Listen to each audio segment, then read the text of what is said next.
Afternoon. My name is John Michael Turner. I currently reside in Burlington, Vermont.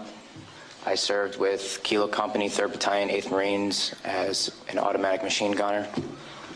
There's a term, once a Marine, always a Marine, but there's also the term, eat the apple, F the Corps. I don't work for you no more. That was John Michael Turner stripping his medals and ribbons from his chest and throwing them into the audience to the applause of attendees at Winter Soldier. Turner then went on to describe some of his time in Iraq. On April 18th, 2006, I had my first confirmed kill. This man was innocent. I don't know his name. I called him the Fat Man. He was walking back to his house, and I shot him in front of his friend and his father. The first round didn't kill him after I had hit him up here in his neck area. And afterwards he started screaming and looked right into my eyes. So I looked at my friend who I was on post with, and I said, well, I can't let that happen. So I took another shot and took him out. He was then carried away by the rest of his family. It took 7 people to carry his body away. We were all congratulated after we had our first kills, and that happened to have been mine.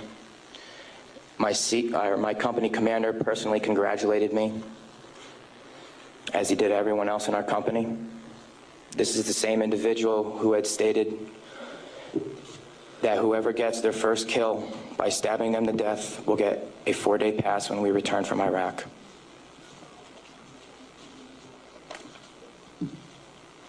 There's one incident where we got into a firefight just south of the government center, about 2,000 meters. We had no idea where the fire was coming from, and the way our rules of engagement were, pinpoint where the fire is coming from and throw a rocket at it.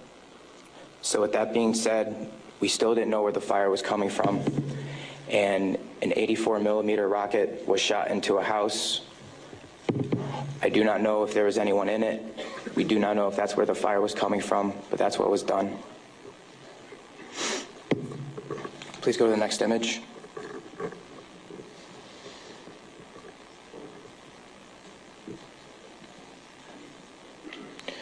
This man right here was my 3rd confirmed kill.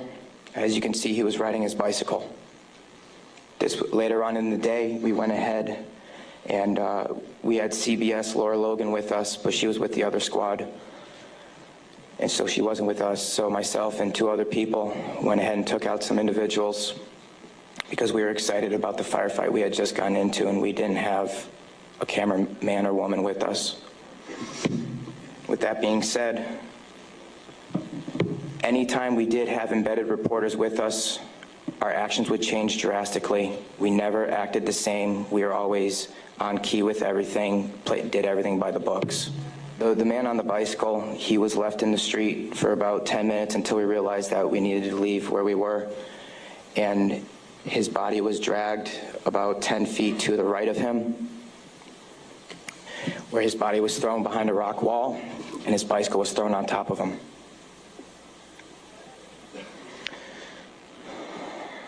Another thing that we used to do a lot was recon by fire, where we would go ahead and try to start a firefight if we felt threatened in any way, shape, or form.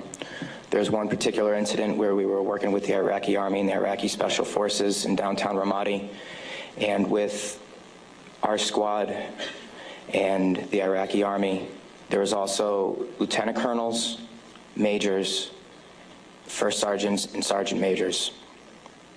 Sorry, sergeants major. With that being said, the Iraqi Army would go into the house, kick in the doors, and then go ahead and shoot. And there were loud bursts of machine gun fire. We thought we were taking fire, but then we later found out that it was them.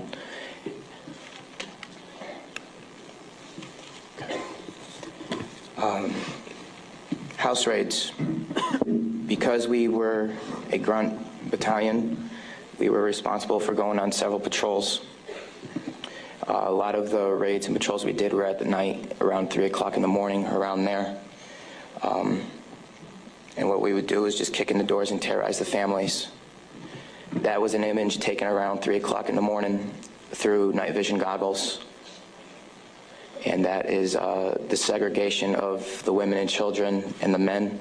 If the men of the household were giving us problems, we'd go ahead and take care of them any way we felt necessary, whether it be choking them or slamming their head against the walls. If you go back to that one picture, that was one man that wasn't taken, that was taken care of in a very bad way. Because of all the wiring that he had, it would be considered an IED making material. On my wrist, there's Arabic for FU. I got that put on my wrist just 2 weeks before we went to Iraq because that was my choking hand. And anytime I felt the need to take out aggression, I would go ahead and use it. Please go to the next picture. Next. There's an instance of detainees and how they were treated in a nice manner. Next. That is the Fatimat Mosque minaret. As you can see, it is written with bullet holes and holes in the top of it. Those were from mortars. And the next video that I'm going to show you is a tank round that went into that minaret, where we weren't sure if we were taking fire or not.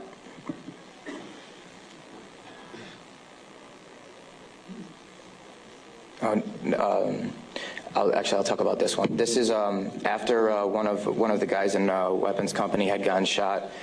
This is a way that we would take out our aggression.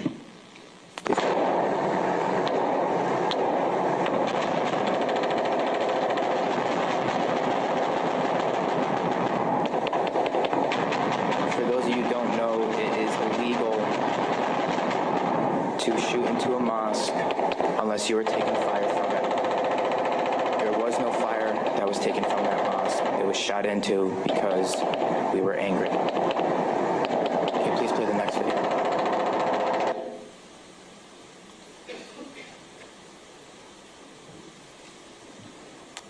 We are on ice cream, trying to suppress the blue and white minaret named Fatimat al-Zahra.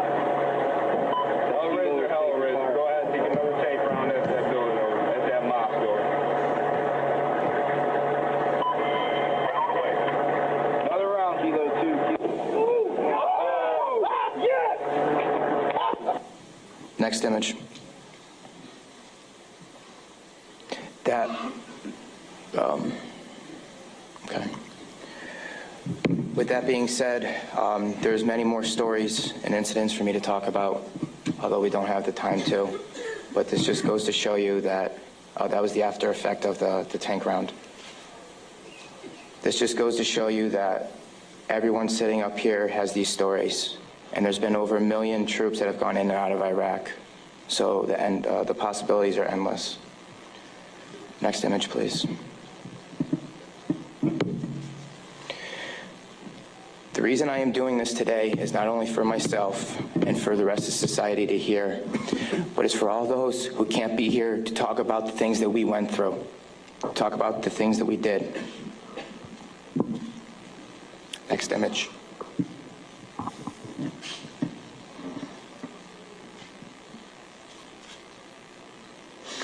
Those 4 crosses and this memorial service were for the 5 guys in Kilo Company, 3rd Battalion, 8th Marines that we lost. Throughout our unit, we had 18 that got killed.